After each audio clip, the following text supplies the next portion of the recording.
le grand corbeau et le harfang des neiges. Autrefois, les oiseaux étaient blancs, tout blancs.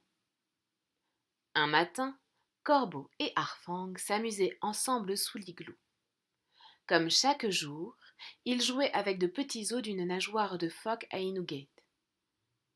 C'est un jeu qui consiste à pêcher avec un tendon les os d'une nageoire de phoque placés dans une moufle pour reconstituer la nageoire ou le plan d'un igloo. Les Inuits aiment beaucoup y jouer. Ils disposaient les os sur le sol et les assemblaient tantôt pour reconstituer la nageoire, tantôt pour représenter un traîneau avec des chiens, ou un igloo et toute une famille.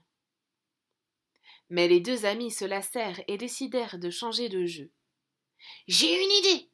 Si on jouait à se peindre le plumage !» proposa Corbeau à Harfang. Dans leur igloo, bien sûr, ils n'avaient pas de peinture.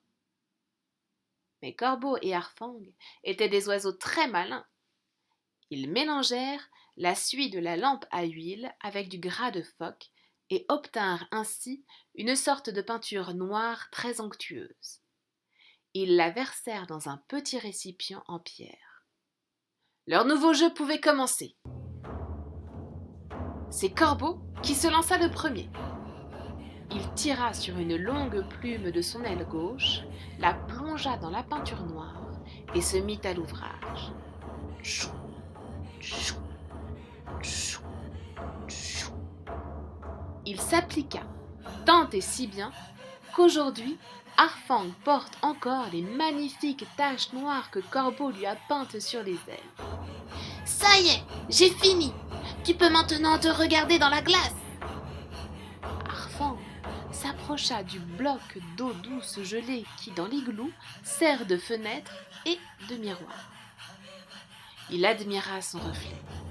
Ses nouvelles ailes noires et blanches lui plurent tout de suite. « Oh, bravo, c'est magnifique !» Et pour remercier Corbeau, Harfang lui offrit une très belle paire de kamiks, ses bottes inuites en peau de phoque.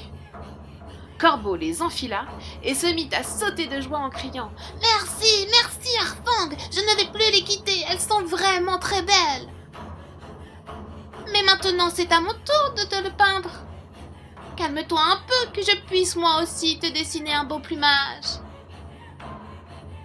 Harfang tira à son tour une plume de son aile, la trempa dans le récipient de peinture noire et tenta de peindre les ailes de Corbeau.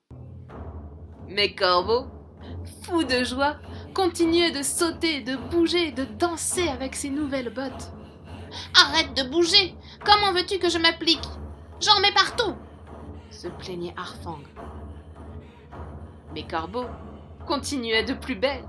Et plus Corbeau était joyeux, plus il dansait. Et plus il dansait, moins Harfang réussissait à peindre de jolis motifs.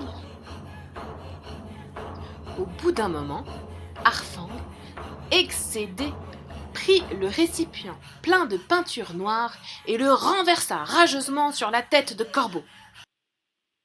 Depuis ce jour, les corbeaux sont noirs, tout noirs.